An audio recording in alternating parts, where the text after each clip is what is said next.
乡亲好，欢迎收看《村民台会》，我系王小 K。大家看到我哋下度种法嘅时期，后背咧按大家重启呢，就台湾法学向微创按做系推法。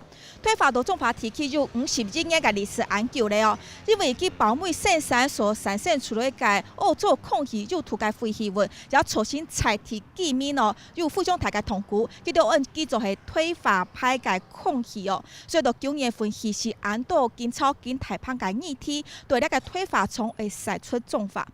今日村民台会内度的种法提起，特别要强调种法染种为民国，还有立法未然，还有采地嘅乡亲朋友，向下面对面来讨论，到底你下推法从公灌冲系紧紧灌冲的系么？南北还会有变化么？还靠了安泰嘅土地，关系呢种法提起嘅商事发展。到底你下嘅情况系确定的吗？还有未来又会行到哪位去？了解基本村民台会讨论嘅焦点。因为你下两批去到开会讨论现场。开会了！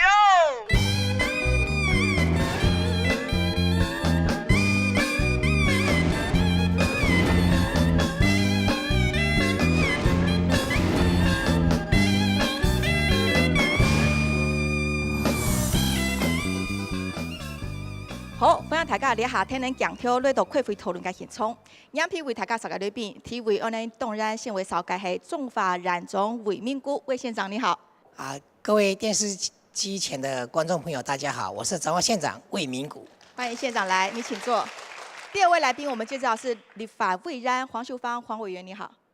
各位电视机的观众朋友，大家好，我是立法委员黄秀芳。欢迎委员来。第三位来宾呢，你少改系种法环境保护联盟嘅理事长蔡家阳蔡理事长，你好。各位观众，大家好。欢迎。欢迎三个来宾，都来到现场了，大家共下关心哦。当然，现场也来嚟，你采地动作嘅乡亲朋友都会关心了解推法冲突、种法冲嘅议题哦。在9月18号的时候，一连串的风波开始呢，这个有。在彰化市民有数千人走上街头，他们喊出来的诉求是要呼吸一口新鲜干净的空气。那个风炮形容的新鲜感，都前期嘅讨论之前，先来看两团新闻报道。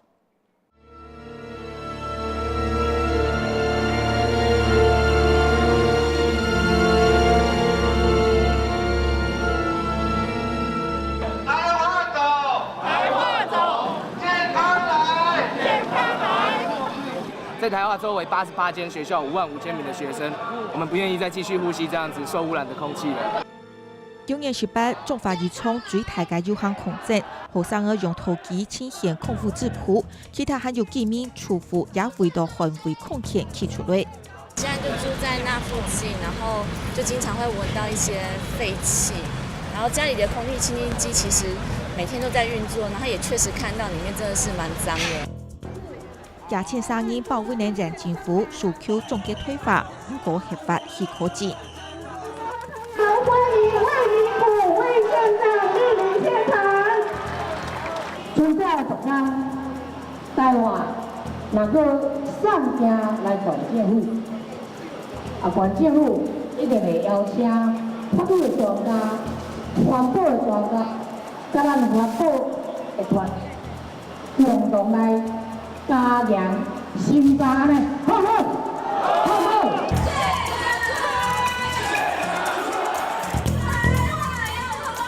台化要复工，还我工作权。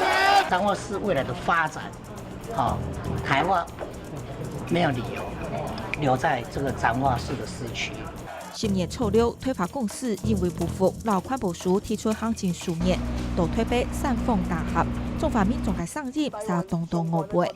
很期待我今天回到彰化的时候，可以不用再看到他冒出黑烟了。忙到2礼拜，推动高等行情发展，针对推法公司上墙加速分会厅，又加盖环保团体推标游戏的现场，为让政府加油。县府加油！还我好空气！还我好空气！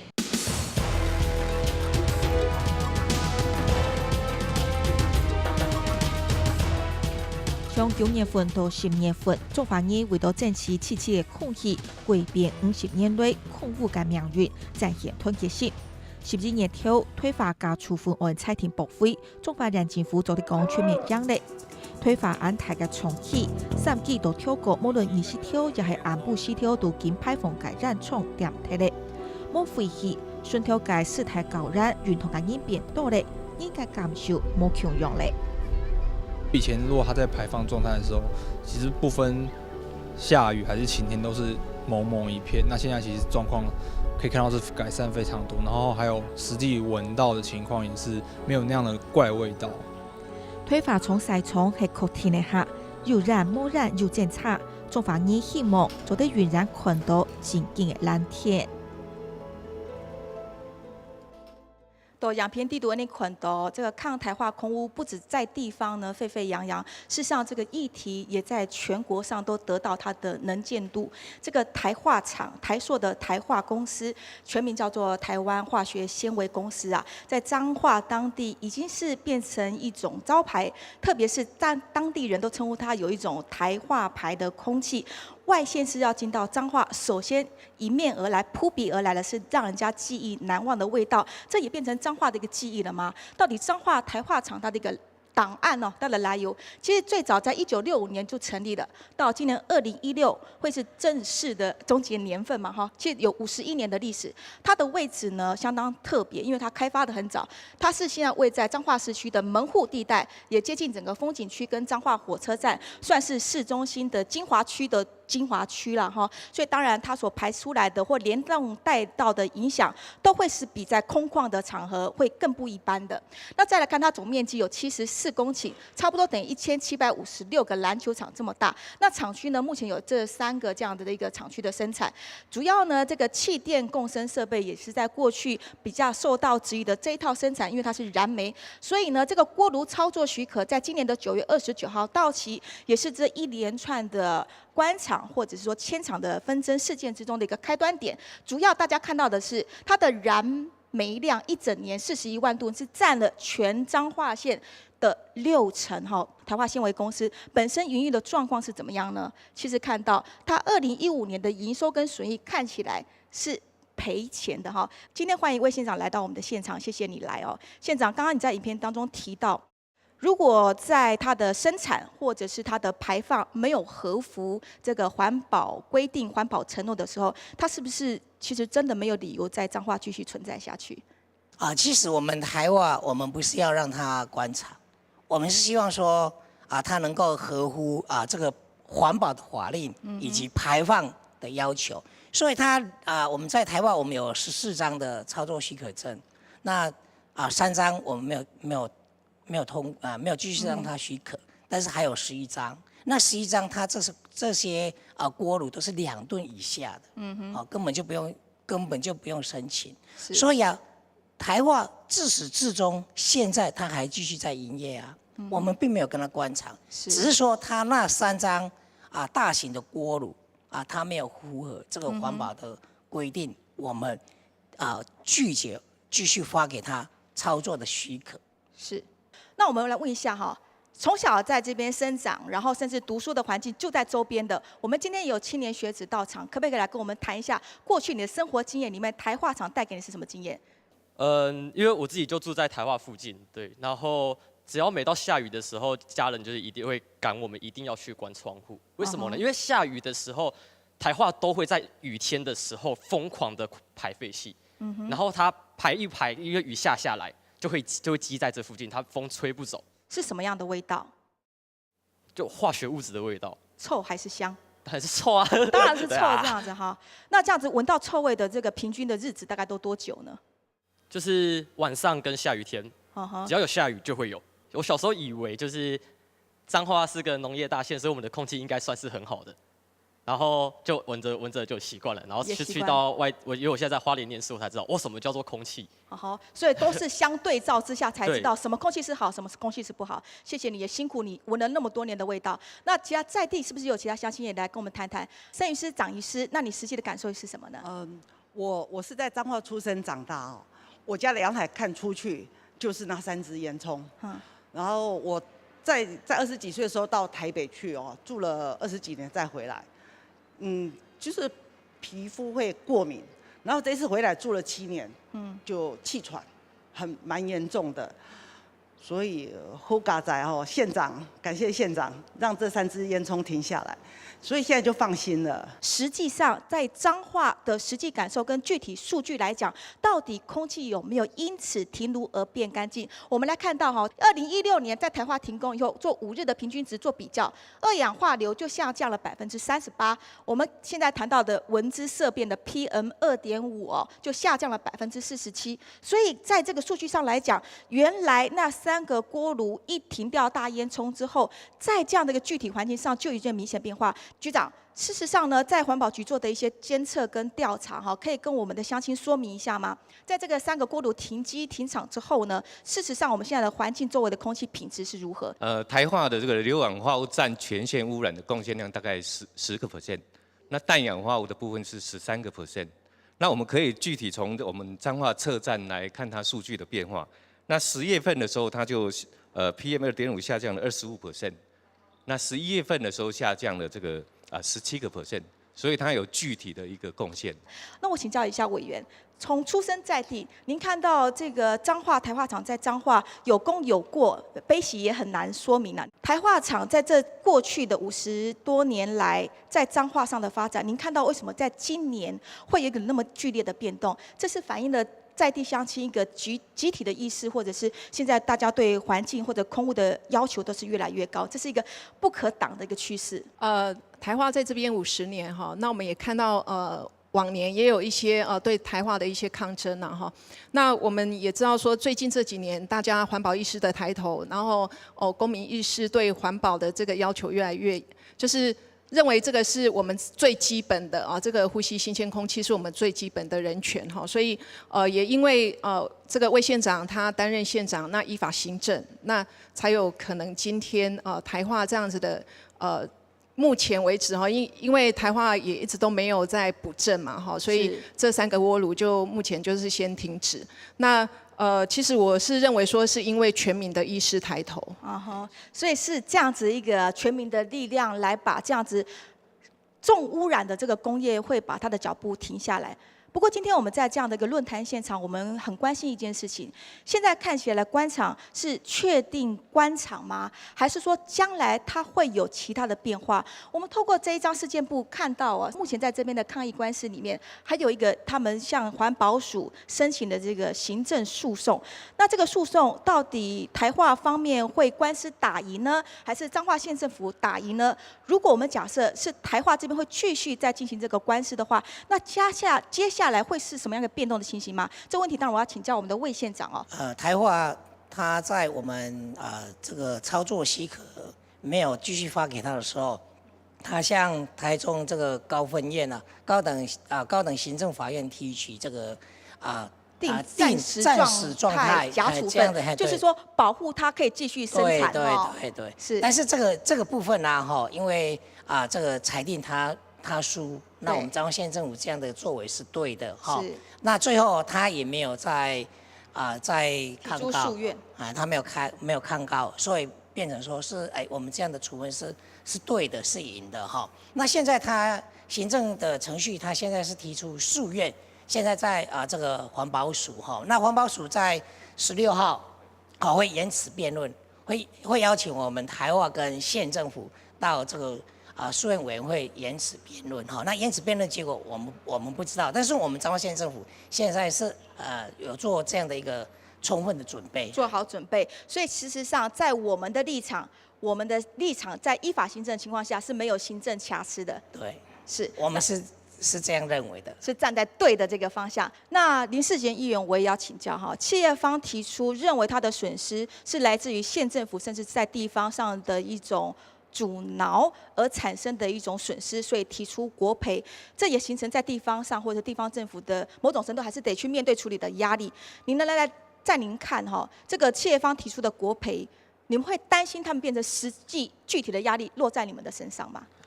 我想一切依法行政，刚刚县长已经讲得很清楚了，所以依法有据，何来国赔？那何来有台化的损伤？所谓的损失呢？台化停厂之后，它的股票市值竟然在2个月当中涨了054亿，涨了34%。5年来，台化厂损失了17亿，彰化县政府反而是将它的毒瘤切掉了，让这一家公司更是可以做很好的营运。你觉得这个奇妙的数据是反映一个什么样的状况？对，我想商场上是很清楚的哈。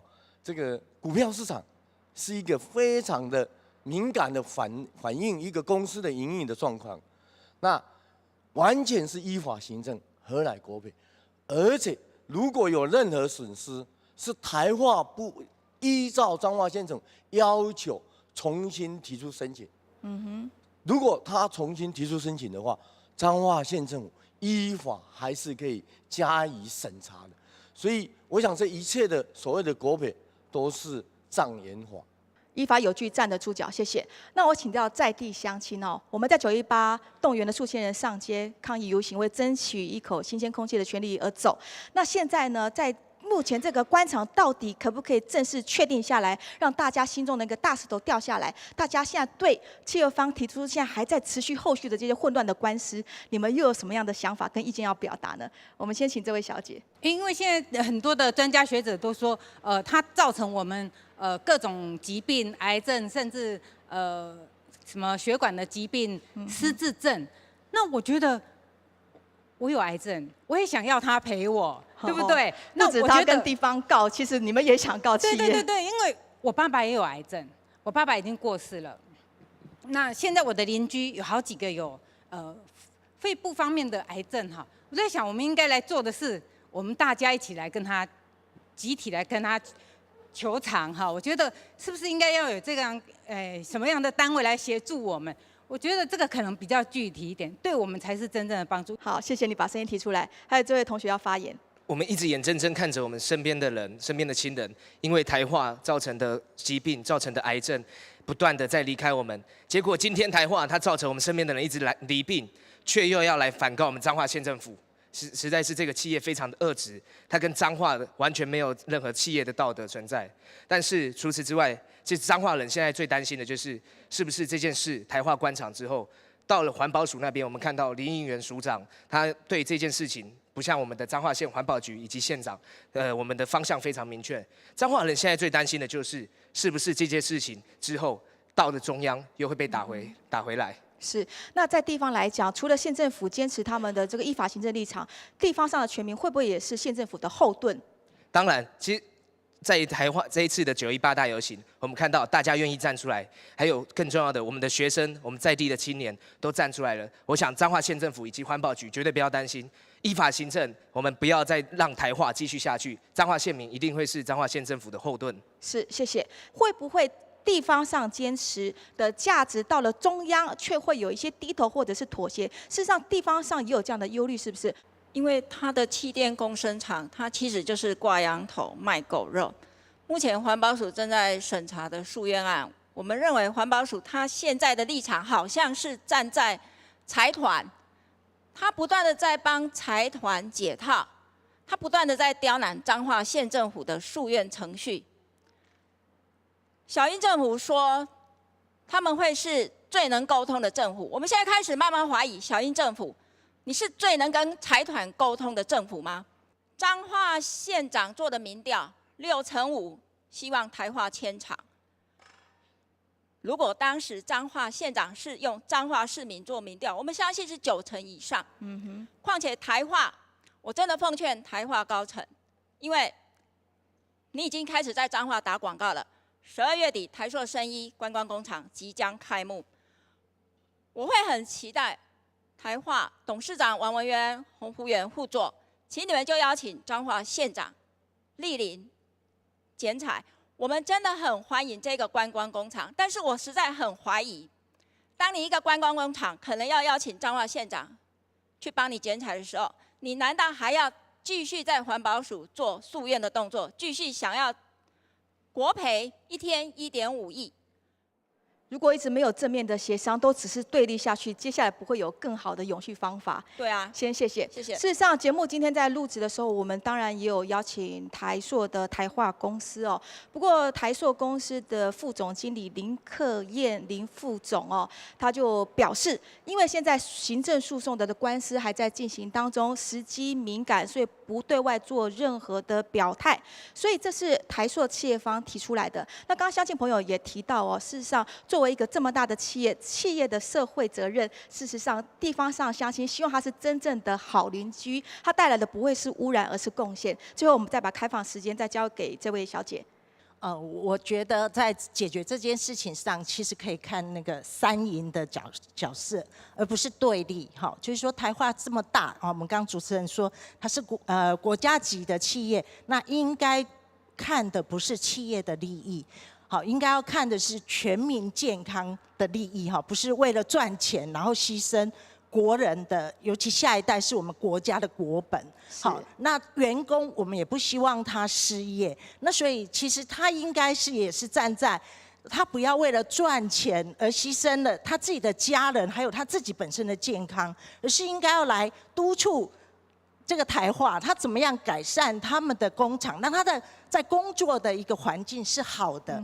然后这样的话，我相信是可以是三赢，而不是一个对立。谢谢您的发言。在面对这些乡亲开始闻到好空气而没有臭味，露出灿烂笑容的时候，是不是这个行政诉讼这个官司在打的时候，其实也不要忽略的一种面容？好像还有乡亲仍然要踊跃发言，我再把开放机会，这位举手的先生。我们家在我们的顶楼啊，有种那种，就是因为在这边都市化比较大嘛，对不对？就是没有那种所谓的田地，或者是那种有他种稻仔的所在。啊，不过阮兜楼顶有种花，伫台化伊咧开厂的时阵，迄个三个伊的迄个锅炉啊，有法度咧开的时阵，阮迄几个花拢开袂开。啊，现在最近开始花了，我嘛唔知呢。但至少可以赏花了哈，所以谢谢这位同学。不然每次都要跑到田尾去，然后为什么我们在彰化市自己的家园种花，然后都不会长大？谢谢你的发言。现在种的花会开了哈，睡觉也睡得香，这个皮肤病啊、感冒的症状都好了，这是地方居民在地实际生活的感受。那除了在空气上、在环境的污染的这个过去的压力之外，我们刚刚也透过图表哦，看到知道台化厂它的一个厂区为什么在连带的效应这么大？透过这样子一个辐射的这个点看得出来，它就是在彰化的市中心，所以作为市中心重要地位、战略位置的这个地方，所以我们接下来的一个主题就要讨论到说，台化如果在关厂转型或者是迁厂之后，彰化市可不可以有另外一种新的明天？你先写一块，继续准呢，要请教我们的蔡理事长，还有我们的魏县长来谈谈，我们可能可以带给下一代的彰化子孙是什么样的未来？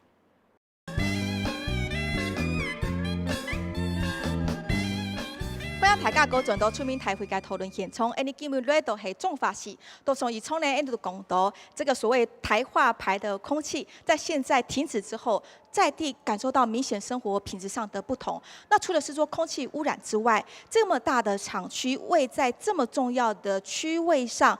如果说这种传统性的工业还有污染性的工业会被时代淘汰之外，那接下来要受到时代考验的，就可能是在整个都市发展计划上的一个方向。你现在谈都提供，其实用哪条想法来诉求呢？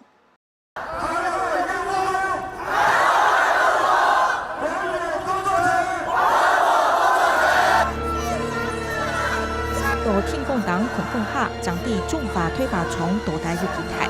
推手翁归改喜价屋，后年种法是50经验，选头改屋仅是见到研究也见类见美，重启目标是出来就是种了解，出附改项目是出去就是重启。这个厂业内底就拢台化，反正都咱讲比什么物件臭气的物件搁较歹味啦，所以若放出来，阮就是一寡窗仔门拢爱关起来，都是安尼啦。唔但强推法派空气，每年种法人50年，按大家工业重启也以其模范图老上市发展联通。种法是用年是300年头，是其他建设是以其模听通，所以早在10多年前，种法就有都市电信嘅需求嘞。台化夹在这个中间，这一个旧的它一个新的都市计划的中间，刚好它有74公顷，74公顷刚好是1756个篮球场的大小。因为彰化东区就因为卡在这个台化这个厂区，这个都市就没有办法彰化都市计划就没办法往东边发展，那这对彰化整个彰化市是不公平的。希望做中法嘅好领袖，2012年推法董事長翁文然就同意配合政府做規劃，向永續經濟嘅方向嚟發展。其實呢也係地方治療類，希望推法同中法做得發揮嘅正面效益。台化是否应该树立一个标杆，有更好的规划？那我们都觉得这是彰化人，他们对台化会更感恩，对不对？起基础要给大家有一个模范。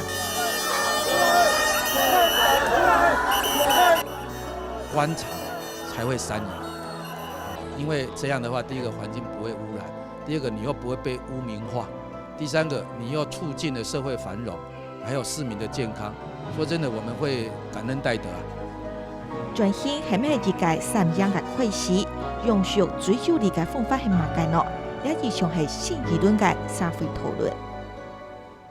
起基礎吼，呢客家話講嘅起家屋啊，希望呢做得大陸嘅係一個標杆，希望他是好鄰居。好朋友，我先請教我們蔡家陽蔡理事長，老師你能跟我們講嗎？透過這張圖，我們看到的是一個什麼樣的分布的狀態？那對彰化來講，它的發展上又有什麼樣子的一個聯動關係啊？現在很多說法，說這邊材化官場要遷廠要都更哈，然後很多的這些說法，說到底是台花得到利益，還是我們彰化縣會得到很多的這些土地的都更的利益哈？其實我們應該換一個角度去思考，說我們可以看到，在密密麻麻的發展區，其實我們已經不缺商業區，不缺這些工商發展區，我們反而缺一個平面的綠地。那恢復到過去它是農田，那我們現在也許沒有辦法恢復到農田，但是至少可以變成一個彰化市的都會公園。是，我們可以看到全世界幾個大的都市，它在都會區裡面都有一個很大的公園，像那個紐約的中央公園就110公頃，台中市的都會公園有88公頃，所以如果可以在彰化市撇開這些利益的糾葛，雙方大家都把利益回歸給全民，把這70公頃的土地全部變成彰化市的都會公園，我想這是一個對彰化永續發展，而且是一個很好的一個標杆的做法。所以老師，你認為城市的綠地代表城市進步的表徵？那在這樣市中心這個所謂心臟地帶是作為一個工業區的時候，你覺得它反而它那個強害其實是更大的？沒有錯，所以我們看到有綠地的地方是八卦山，對不對？我們現在看到下面這一片，那我們是在平面的地平面上還有一個綠地，那這樣子等於是還給彰化市另外一個廢業。謝謝蔡理事長。黃榮文教授，我也請教一下哈，在整個城市的公共發展角度來講，過去當然有一定的歷史成因，但是台化的這個歷史成因哦，在現代的社會來講，地方上的這個期許之深哈，是希望在這個地方將來可以有什麼樣子的變化？我在1956年出生哈，現在60歲了，我是老彰化人，住在離台化2公里往東的地方順德公司的對面。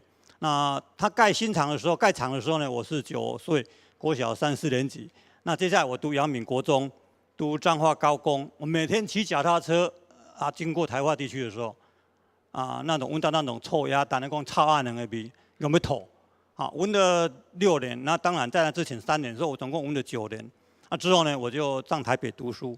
那時候我就發個心願，那如果可以的話，我畢業之後我不回來彰化。不要再回來。1974年上台北讀書，但是到1994年，我拿到更高學位之後呢，我就找到彰化師大的教職。那很不幸20年之後呢，回來到彰化一看，沒有什麼進步。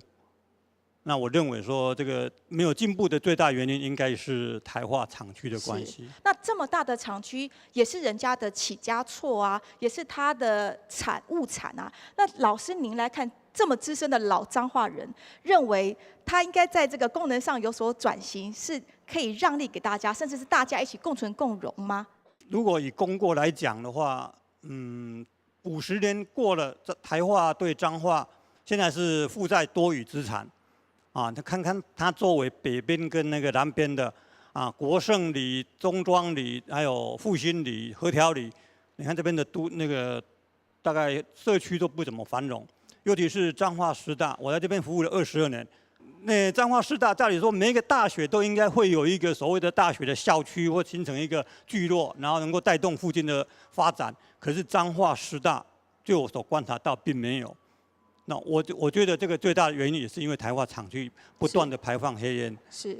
所以老师在地方上来讲，当然环境的空气品质一定要先追求到好。那接下来的这个厂区再发展再利用，其实是企业、政府跟人民三方都应该要更有协商空间来创造3赢的哈。是的。好，先谢谢老师的发言哦。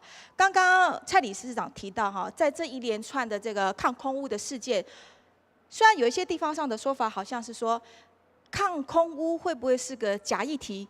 其实是要土地开发利益的操作。我们虽然邀请了台塑的台化公司来节目和大家来讨论，但是他们其实现在不愿意对外说明。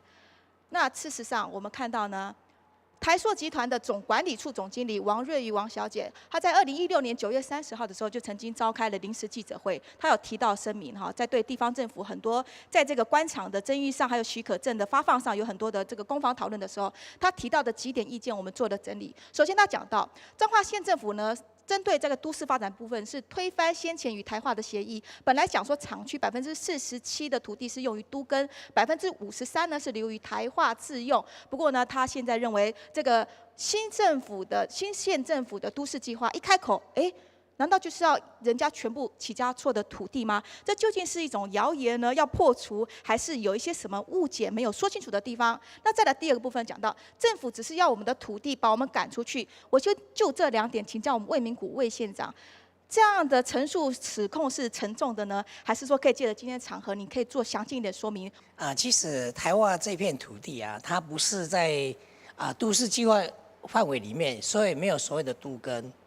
因为它本身是一个工业用地，它不是在都市计划范围以内的。是，所以我们彰化县澄清的第一个。对，我们彰化县都更的计划只有在火车站这个周边这个区域而已。所以彰化市要不要参加都市计划，跟都市更新计划是不一样的。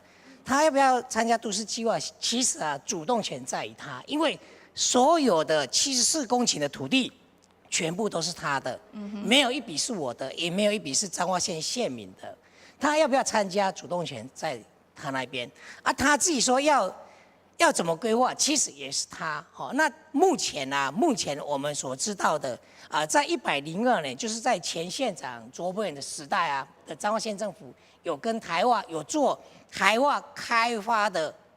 这样的一个都市计划。魏县长讲到，就是现在界面上所呈现的这张图，对，我们看到所谓台化厂区的再发展了，不是都更。对。那目前看到这几个规划，这个黄色的区块呢，就要留着他们自己做产业专区，有47%。那中山路的那一段是商业区，商业区15%，还有25%的公共设施，然后还包括开发住宅区。那刚刚有一说，政府就是要我100%的起家做的土地来做土地炒作。这个案子目前还是在内政部里面，内政部的都委会102年放到现在已经3年了。我们彰化县政府都没有表示意见，我们也没有撤回，那为什么到目前都没有？都委会就是内政部的都委会没有通过，因为还有一部分是东区那个市地重划跟区段征收还没有做最后的决定，所以台湾这个部分。内政部营建署就没有跟他动，所以我们彰化县政府也没有跟他撤回，所以还是放在那一边。所以对说我们彰化县政府要他的土地，其实这个都是他们的障眼法。那我们也知道，如果说真的要变成就是要这个再开发土地的利用，其实是有一部分是捐给这个公共设施，就是做道路使用，或者是做公共设施使用。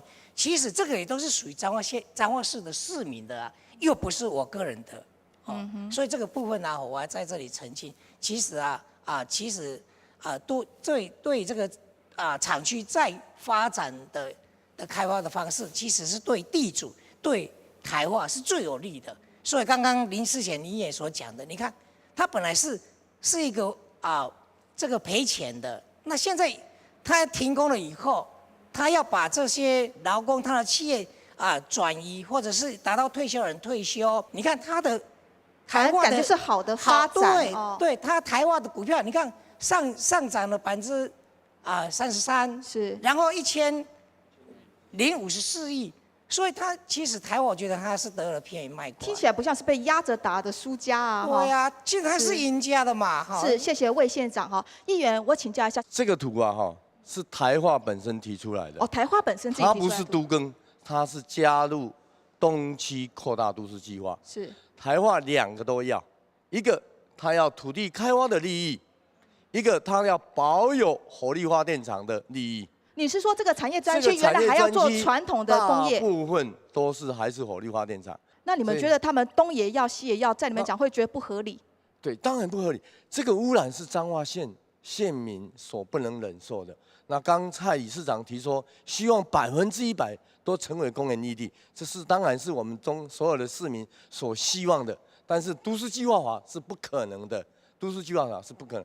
所以如果将它的所有的公共设施成为45%以上都作为都会森林公园，那55%成为商业用地，因为这里已经有很大的住宅区了。那这个是3赢的。既然是双赢，而且听起来是各有好处，是整体发展情况之下，那这样的一篇发言在记者会里面陈述内容，你觉得是误解存在在哪里呢？我想啊这是一个大企业嘛无民主的所在啦伊感觉讲。伊伫台湾啊，欢迎霸道已经惯死啊，你知无？欢迎霸道已经惯死，伊送出来审查案拢未通过，非常闹亏，非常无民主，所以伊就用义气，这是一个气话尔所以我希望转来理性的探讨，我嘛呼吁台化公司爱想到将来伊这个公司未来的企业文化，甲留予人民的企业的形象是啥物？好，非常感谢我们林议员，林议员请回座。刚刚议员跟县长都提到了哈，如果是大家都可以整体进步的时候，这个协商的大门是不是应该要开启？不要有一些对立的预设立场。请教一下我们的黄委员。事实上，我们看到环保署也一直出面做协调，不过它协调的动机跟导演的方向，在地方上呈现出来意见是说，好像还是顾及产业的成分多一点，然后感觉是抑制在地方政府他们行政上的主张。那从中央来看，委员你又觉得所谓真正中央能够起到一个跳脱的高度，真正双方来一起和谐的来商讨，这部分应该去哪里加一把劲呢？我们之前也看到这个环保署长他有跳出来这个协商了哈。那当然一方面就是说顾虑到整个地方的发展，那也希望说台化能够释出善意哈。那我们希望说未来这样子的一个角色，是不是环保署适合跳出来做这样的一个角色？这个大概存疑啦哈，因为对，那是不是要由另外其他的部会出来做这样的一个协商的角色？那这个角色哈，我们希望说未来是台化也赢，然后我们整个县府也赢，然后我们在地的居民也赢哈，因为我们希望说台化的发展。好，台化的转型，或者是台化未来是不是要迁厂，其实跟当地的居民或者是整个彰化的这个发展有息息相关，密切相关，所以他们的意见应该被纳入考虑的。是，没错。谢谢委员。好，那现在我们就要把这个发言的机会也开放现场，大家都是今天据我所知在场的每一位都是生于斯长于斯的在地彰化人哦。今天不管身份职衔，对于这样的事情，每个人都有权利义务来发声。我们来听大家对于未来你们想要看到的是什么样的彰化，又想要留给后一代子孙什么样的未来？我们先请这位先生。台化这个位置刚好是我们要去台中在这里啊，对，然后其实彰化市一直在去上高速公路这方面有一个很大的困难。然后我们每次想要离开彰化市，这里没有交流道啊，你必须要到乌日那边王田上交流道，不然就是往南走到彰新路，穿过整个彰化市去上交流道，这都非常耗时啊。我不明白为什么一个人口23.5万人的地方，没有办法就近上一个交流道。看来看去，台化那块地拉一个交流道最好，但是他们又赖着不走，要在那里发电。谢谢您的意见，听到了。好像还有一些年轻朋友也有一些看法哈。我们不一定是一定要追求一个快速开发的城市，而是说，如果台化离开，能够让彰化市永续发展，打造一个让彰化市成为一个宜居城市，让彰化市23万的居民都能够住得安心的话，让台化从原本的污染是彰化市的污染源转型成为彰化市的空气清净机。台化离开绝对是必须的。是，谢谢。其实我们讲到彰化哈，不是听起来那个不好听的谐音彰化，它其实是开城非常早，有300年的历史老城哈，是很早具有历史高度的一个地方哦。那我们也知道说，其实这个台化周边，我们刚刚知道有那么多的学校。好，彰师大也在这边，所以其实从这个不管是学术文化，或者从城市的远见这样的高度来看，将来它可以起到一个什么样的效果？我们今天请彰师大的副校长。那彰师大这里，因为我们已经发展成一个综合型大学，我想如果各方面的开发，彰师大当然都可以提供相关的人才啦。比如说，他如果要绿化，我们有地理系嘛；生物科技，我们有生物系跟生技所哈。都可以提供资源。都可以提供资源，这个共创双赢嘛，或三赢嘛，因为我们学生在地的学生有就业的地方，台化要发展的时候，我们有很多老师，彰师大有370位有专业背景的教授，可以共同来做一些产学，跟共同推出政府的现在正在推的一些计划。谢谢副校长。对大家来讲，这个地方真的不要再看到工业它的种种负面，还有未来。是不是在这部分，其实好像蔡医师有一些具体的见解？现在大家已经在往软体方面在发展，现在软体大概占60%，硬体是40%。那在市区的话，当然是我们要发展软体方面的东西。那像矽谷，现在大家都在想矽谷，对不对？那矽谷的话，它现在是往软体这边发展。那我们生活品质提高的话，我们如果未来要发展软体的话，大家都很喜欢来。那不然你话发展生物科技，对不对？像台化他们本身就有在发展生物科技。那生物科技的话，以后也可以像波士顿这样，一个很好的发展。所以，我们彰化如果台化能够转型的时候，对我们整个彰化有无限的想象空间。对我们的健康也非常有帮忙。这是我们非常期望的，谢谢。是我们知道彰化医生很多哈，其实医生们都很了解健康的条件，所以过去大家如果对台化的污染是怒目相对，可是现在希望可以转换，可以希望是感恩戴德啊。刚刚像影片讲，希望大家都一起好。周老师，我今天看到我们副校长穿着白色的衬衫，我就知道彰化有希望了。怎么说？其实我本来是穿白色的衬衫，只是因为刚刚风大，我才把毛线衣穿上。是，因为以前真的不敢穿白色了，1天2天过后，这个就变得不是染色，是被台化把我污染了。所以呢，我觉得现在我们都敢穿白色的衬衫或是白色的衣服，证明我们空气、我们的整个环境已经改变了。我们的环境改变之后，人心也向善。人心如果整个改变，大家不必互相怀疑。我们希望更多的绿地，而台化呢，在商言商，他希望他可以用到对他更有利的条件。他股票已经赚了1000多亿了，将来他还希望赚更多。我希望我们不要只是想到赚那么多钱，我们的学生，我们的台湾的所有的人都有一个美好的未来。所以老师许台湾一个好未来，永续性的概念。对，这种永续是我们的期待。谢谢周老师。我们也看到了这一张图，也是刚刚魏县长一直在提到哈，可能现在将来如果是不是可能有再发展的新版本，当然非常期待接下来有友善的讨论。不过就这一点，黄荣文教授，你从都市发展的角度或在地区域发展的角度来讲，这个所谓的产业专区，万万不可再回头过去做工业的生产，这个会是今天的论坛要提出一个很具体的诉求吗？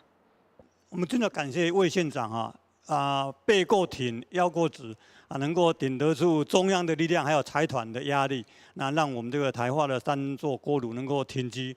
那现在空气真的好多了，但是我想说，不晓得什么时候又会复工。如果说它将来这个地区还是在做一些污染的那个使用的话，那对我来讲我是完全不能接受的。那我们当初有918这样的上街游行，如果将来它死灰复燃或甚至借尸还魂，我们在地方的10万大军，你们的态度又会是怎么样呢？那我可能就是用暴力了。老师，因为我们已经忍受了50年了我还提出2个建议了。一个就是我能够在划出1/3当那像大安森林公园一样的绿地。那另外可能1/3呢，可以作为我们的那个比如说工商商或者我们的办公的大楼那个区域。另外的1/3是不是可以作为我们未来的可能防灾型的都更的使用，盖一些社会住宅因为我们彰化市有一个断层经过嘛，经过彰化市中心嘛。那未来已经在像中正路那边的话，其实那个房子都非常老旧，那势必要做都更。那这个都更的时候呢，可能就是没有地方住民，没有地方去。那是不是可以在这边，比如那边住宅区的13%，公共设施那地方划一块区域然后能够做一些盖一些那个社会型的住宅，然后让这个在都更的时候的住家能够住进去。那都更完之后，他们要搬走就搬走，不搬走的话就可以继续住下来。那我想这一些土地的获得的利益，应该也是台化地区能够获得的，而不会说回归到我们彰化县政府。我相信彰化县政府也不会做这样子的那个非分之想吧。是，所以地方论述一直都是围着会3赢的这个论点哈。先谢谢。那魏县长，我在这边就请教哦，其实就您来说哈，就以现在的这个县政府来讲，对于将来这个地方有没有自己的想法呢？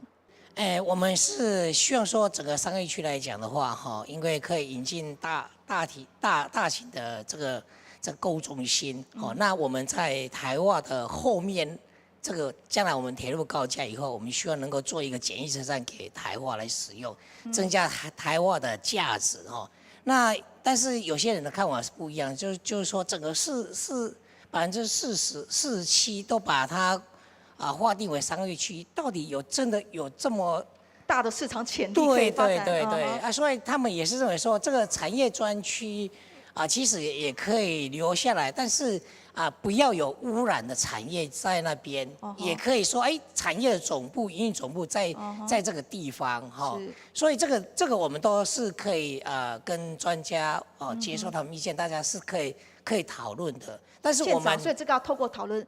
接下来会怎么样更积极的来开启这个协商的大门、对话的管道呢？目前呢，我们跟台化是没有接触了因为敏感的时刻但是我们是希望说既然说我们这个都市计划是在中央内政部营建署，那我们也希望说透过行政的程序，由中央来出面邀请台化跟彰化县政府就台化74公顷，它的都市计划到底是要用什么方式？是104年以前就彰化县政府的时代那种开发的方式，或者是我们新的看法？那我们新的看法跟台化他们到底能不能够接受？我是认为说还是要中央出面，因为毕竟我们是地方政府，我们的这个都市计划还是要送到内政部营建署所以我们还是希望说内政部能够出面来邀集台化跟彰化县政府大家一起来协商。是，谢谢县长的发言所以这个中央在出面协导的时候，可能就不单单只是环保署了好，我们讨论到这边，发现其实大家对于过去希望污染杜绝，对未来希望可以干净永续刚刚乡亲们都提到诉求，希望现在在台化的原厂址那个地方，万万不可再回头开倒车去做那个产业生产，希望有新的，就像你提到是绿地。那你看到这整体的这样子一个彰化目前现有的这个污染的总量来看，你会特别是在这个场合要提出来做一个建议跟见解的呢？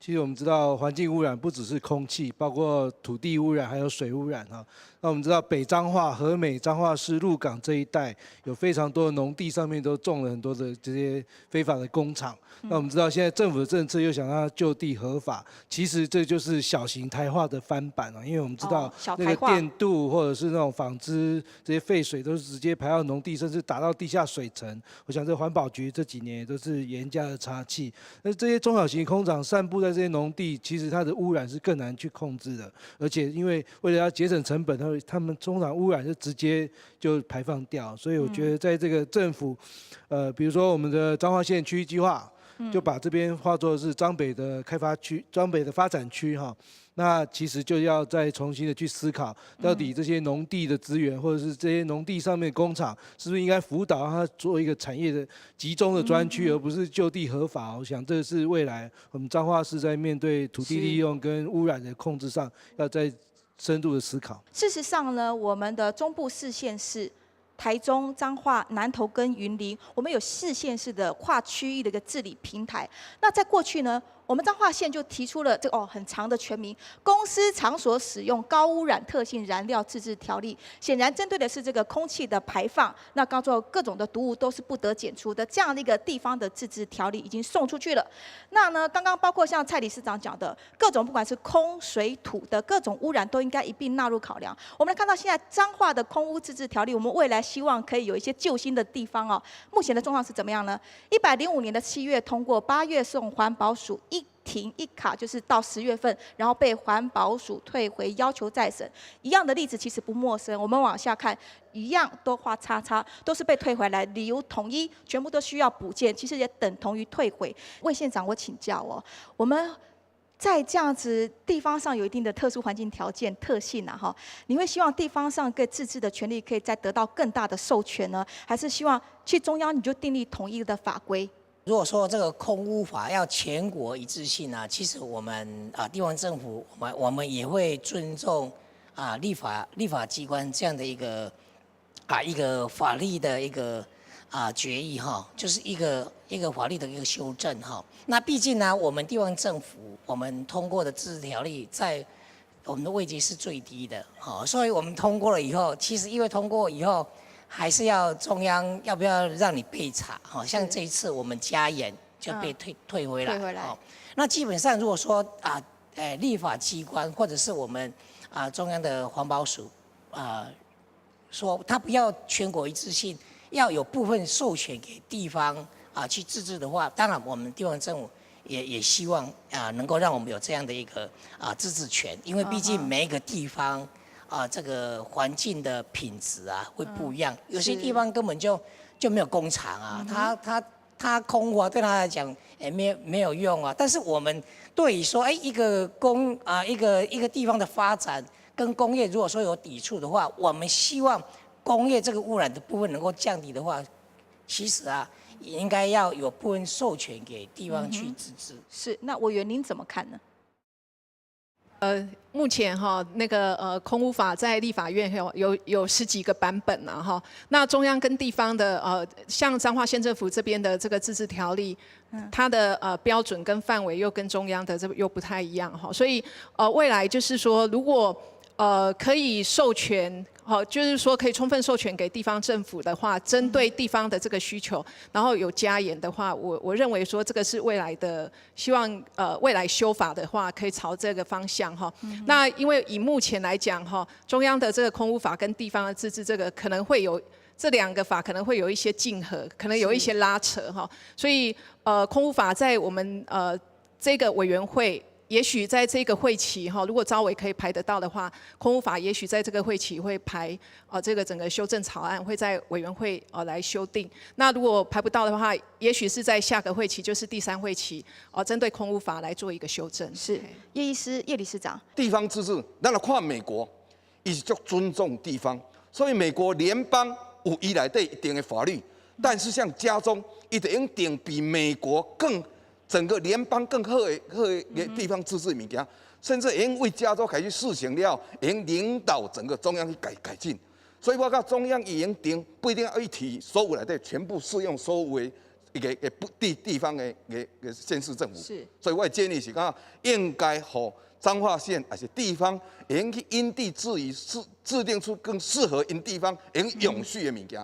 好，最后还有开放，我们把握机会。我觉得那个都市发展刚刚提到更新的部分，我希望说不是只有台化政府，然后中央部分来协商，我希望是民众来参与，这个参与式的谈我们彰化市要怎么发展。我希望是这个未来这个都市更新是要来开放给全民参与，这样才有今天公民意见都要进来。对，我觉得这是要开放的，不然台化给政府压力，你还是会照着台化走，那就不是我们大家所期待的彰化市的发展。魏县长，好，谢谢哈。未来这个台化。它的厂区何去何从？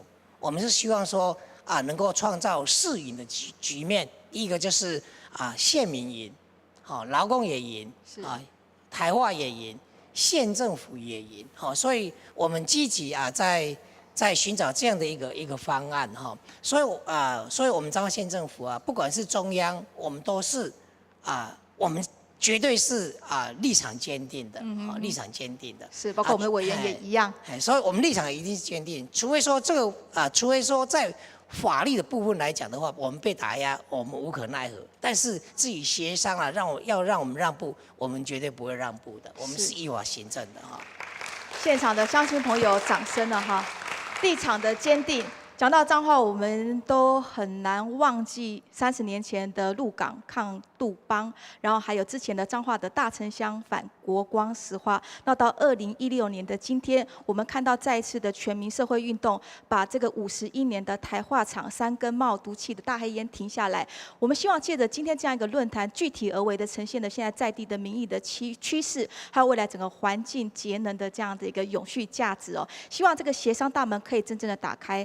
企业方、地方政府，还有人民健康，甚至包括中央政府，可以消弭歧见，打破对立，找出真正可以共存共荣的方向。以上的出名台会基本嘅讨论，非常感谢台卡嘅授权，再会，谢谢大家。